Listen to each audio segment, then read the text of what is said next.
Everybody, welcome back to Better Radio. I'm Brett. I'm Ben. Ben, we are covering Rick and Morty, as usual. What did you think of the 7th episode of this season? Yeah, the 7th episode, Promortyus. I thought it was interesting. Mm-hmm. Definitely a fun twist on like the Prometheus alien facehugger concept. Yeah. Uh, And we're going to try to pretend that podcasts aren't boring during this podcast. yeah, I like to think they're just taking a shot directly at us there. Yeah, definitely. They're like, wicked good show. Fuck them. Well, it's fun because last week it was like a meta commentary about how like the fan base overanalyzed the show too much, and then in this episode they just came right out and said and fuck podcasts. So I mean, I feel really personally attacked so far. The second half of the season. But you know what? We like it. We wouldn't have it any other way. Yeah, hate and love right next to each other. I've heard. Yeah, so this was an episode full of wet eggs, Summer being a part of, the adventure, Summer's friend wanting to fuck Jerry at the end. It really Big had twist. it all. Yeah, it's a big twist for Jerry's character with somebody wanting to have sex with him. Yes. And good for Jerry. Yeah, he's got a hobby that he's somehow not fucked up yet in any major way. Right. Yeah, he went a whole episode without fucking it up. Yep. So this episode is especially unique because it kind of started in like the middle of a scene. Yeah, we had the like in medias res storytelling, which I think really worked for what this episode was trying to do. I think otherwise the storyline might have been a little bit too basic. Yes, if they hadn't done that way. Yeah, I watched it. I tried to do two viewings of it before we sit down. So I was thinking the same thing the second time, especially. Just like, okay, yeah, this is pretty straightforward if it was just told, straightforwardly. But, it's not. It's fun. We start off with Rick and Morty realizing they've been victims of parasitic aliens. Yes, pretty standard facehugger parasites that take over the host body and just use them as vessels to move around in, and in this case, lay eggs in their stomach, which they then shit out a half hour later. Right. So not quite exactly the same as Alien or Prometheus for that matter, but it's pretty much the same. Yeah, it's similar enough where, I think that the title parody is warranted. It's defensible. I think that it's definitely a lot less of a stretch than last week's title parody. Yep. And I mean, it's pretty spot on to the Alien and Prometheus movies when the scientists are just like, ooh, an alien egg. Let me stick my face right in front of it. Yep.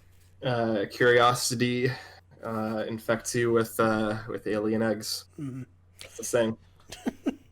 So yeah, it's they don't think it's going to be an especially advanced society based on the way they reproduce, but when they get out there, it actually is a sprawling metropolis.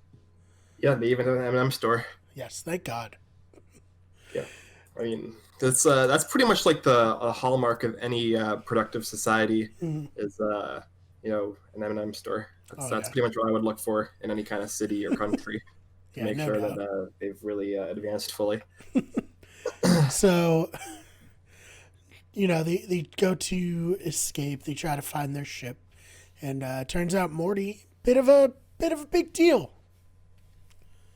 Yeah, even just in the print media, he's a big deal.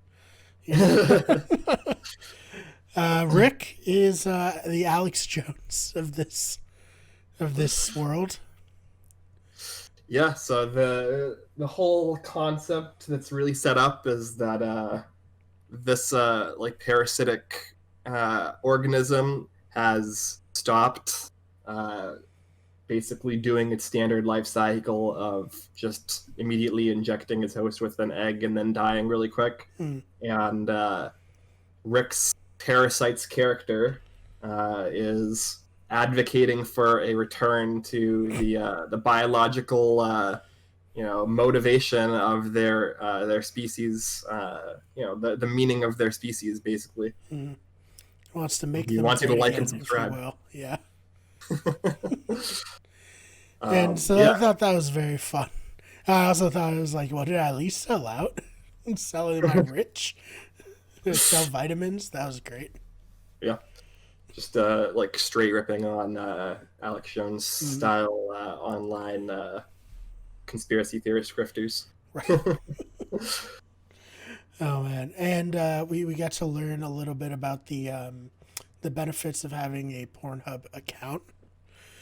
Yeah, that was a really good educational moment towards the start of the episode, where there's basically two main advantages. One is that the Netflix style algorithm really learns your preferences all pretty good, and also you'll be able to link up with your significant other and share videos with each other, so you can see if you have the same kinks. Yeah, So I think so it's pretty cool. that's healthy at least. Yeah, As Rick says, all right, sold. Yeah. I'm sure people at Pornhub were like, yeah, all right. What a great advertisement. Didn't even have to pay for it. That's what you think. Yeah, that's true. Maybe this was a back-end deal. They just gave the staff of Rick and Morty like free subscriptions. Free Pornhub, Pornhub premium accounts. So I think they're actually discounted right now with due to the pandemic. So hey, everyone, get out there! As Morty said, there's a lot to love about the Pornhub accounts. Yeah. Oh man, so yeah, it turns out Morty's a big deal. He's in charge of a bunch of people. They're gonna shoot missiles of their eggs onto other planets, and everyone will become a part of their species throughout the galaxy. Yeah, it seems like a pretty good deal for a parasitic race. Mm-hmm. Yeah, but you know what? Morty's not into it at all. Understandably, the first planet they're going to be going to is Earth, using the coordinates from Rick's spaceship. So that seems like a bad thing. Yeah, no, definitely. But I love this scene when they're like, just like, oh, I wish you had come to this decision before. Just classic, like, passive aggressive office politics, and sorry I made you do your job for one day in your freaking life. I love how Morty gets into it. Yeah. Like, no, fuck you, Rick. And that's what blows their cover. Well, that and the facehugger falling off Morty twice. Yep. So we get a pretty classic scene of Rick and Morty just shooting their way out. Yeah, and they get a little bit sociopathic with it there, to the point where they consider doing a 9/11. Mm-hmm. So it was it was a pretty great joke, honestly. Yeah. Kind of low-hanging fruit. Yeah, the joke, if he had actually done it, maybe it wouldn't have been funny. But the fact that it was like a, thought, that's what's funny. Yeah, kind of a meta joke on like comedy, and how 9/11 jokes are a little bit too edgy, but Pearl Harbor jokes are okay. A little bit of a shot at the like idea of like the too soon comedy mentality. Mm-hmm. That and a little bit of shot at Star Wars. You can just indiscriminately kill stormtroopers, even though one of the main characters of the new trilogy is a former reformed stormtrooper. Still just murdering the hell out of them. Yeah, well, I mean, the whole way that the episode tied together is kind of the facehugger species kind of being a little bit of a like a peaceful and like kind of forward thinking and progress based species, based off of what we eventually find out is Summer's guidance. And so the kind of the way the episode flips on its head is that the facehugger species ends up being probably the protagonists and Rick and Morty are just like indiscriminately destroying their civilization for shits and giggles. Yeah, it should have been a better species, man. I mean, That's all it comes down to, as Morty said. That's true. So yeah, I guess we can fast forward and then talk about the big ideas of this episode. They get back home. They realize they left Summer. They have to go back. They have a pretty cool like Sentai moment where they suit up like Power Rangers almost, or Iron Man, one of the two, and they just go about killing everyone. And they're so good at it now that this is just boring. Yeah, I mean their like wrists are starting to hurt because the swords are probably pretty heavy. Yeah. And I did enjoy the joke about can I get a laser whip next time? And Rick's like, okay, but you'll definitely chop your dick off. Get that? That was fun. So yeah, it turns out that they left Summer there, and Summer is the like queen, emperor, whatever she was called. Yeah, and we get kind of the flashback sequence from there after Summer throws them in jail. Mm. So yeah, Summer came with them. Of course, we got a shot at podcasting. She wants a thing. Her thing is chewing toothpicks. Ben, that's something I've always been too worried to do because I'm worried I would choke on it. Yeah, definitely. I don't really get the appeal of it. I don't think wood is particularly nice to have in your mouth like that. Like I used to be a big gum chewer, but at least that's something that's designed to be in your mouth for prolonged periods of time. Right, and I know someone will point it out if we don't address it. Yes, there are flavored toothpicks, but come on, just chew some gum at that point.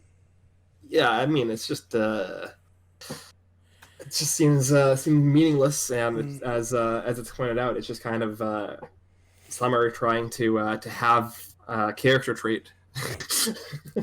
But as much as we're shitting on it, this does kind of save Summer. Sure, I mean a lot of things can happen accidentally, right? So she can't get face hugged because she has a toothpick.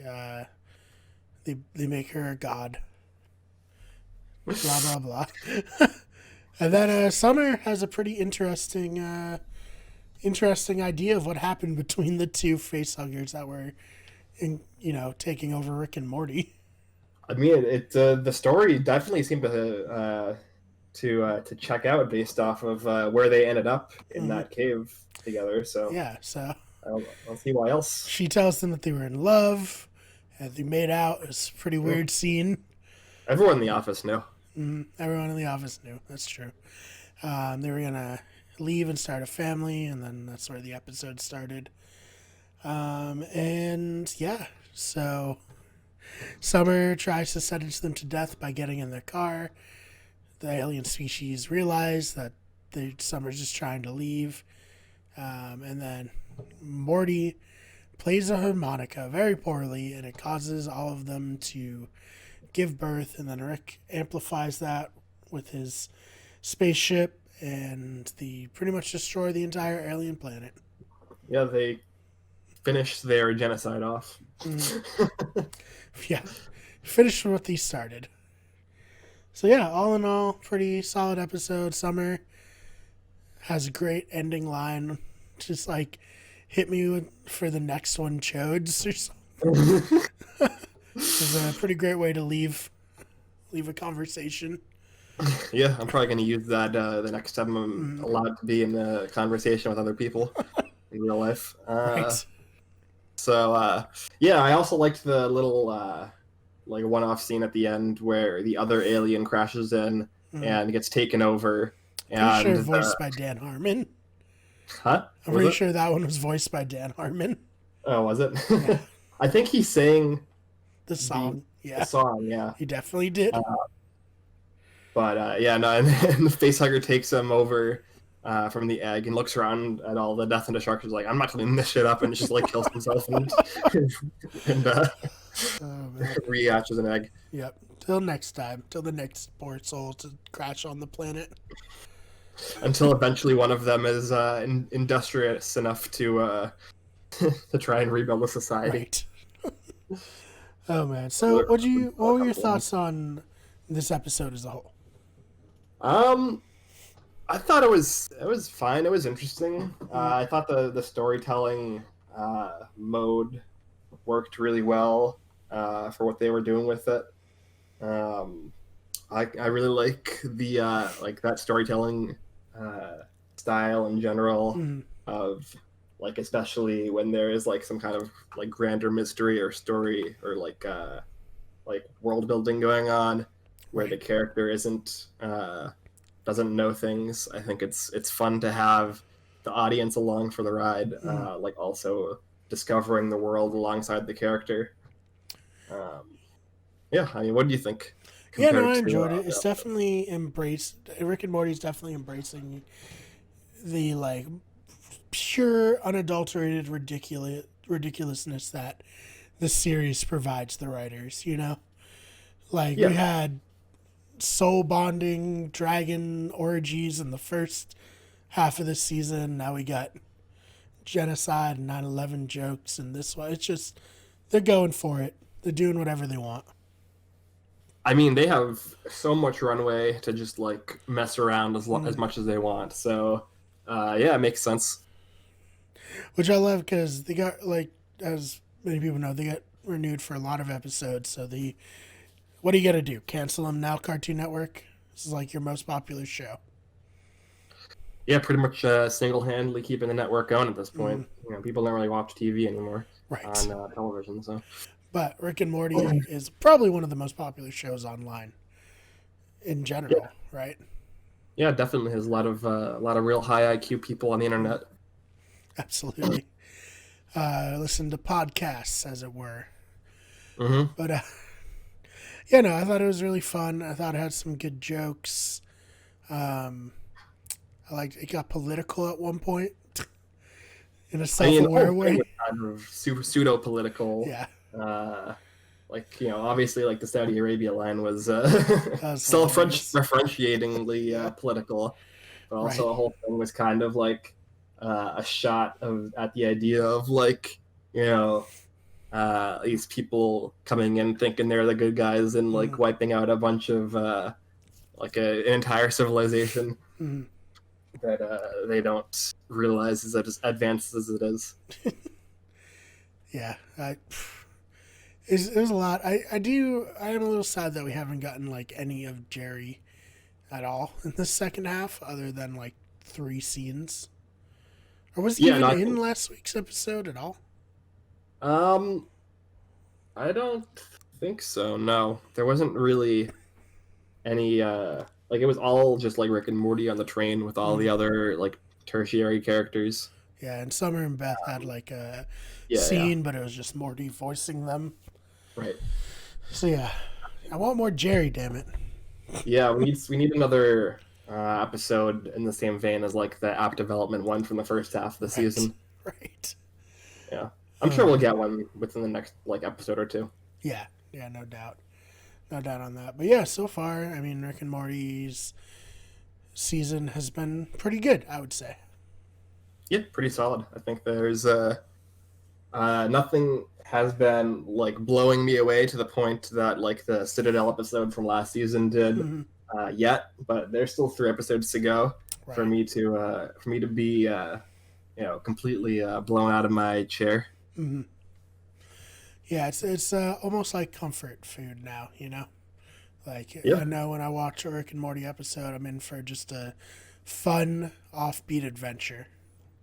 sure. And like as we mentioned, they're renewed for so many episodes, so they Mm-hmm. can't like blow their load every single one. Right? Yeah, they can't make giant changes to the status quo Yep. every episode. Is gotta. But you know what? With how creative the writers are, and with the literally infinite possibilities that the franchise presents, it's we'll have a lot of fun episodes going forward. I'm sure. I'm curious because they've been doing a lot, especially this season in particular, Mm, of like kind of direct parodies of certain mm-hmm. genres or certain like film tropes or television tropes. Mm. Is there anything in particular you're potentially wanting them to tackle? Oof. An in particular thing that these should tackle. They've done so much at this point. Yeah. Like, realistically, I can hardly think of any kind of subgenre they haven't done.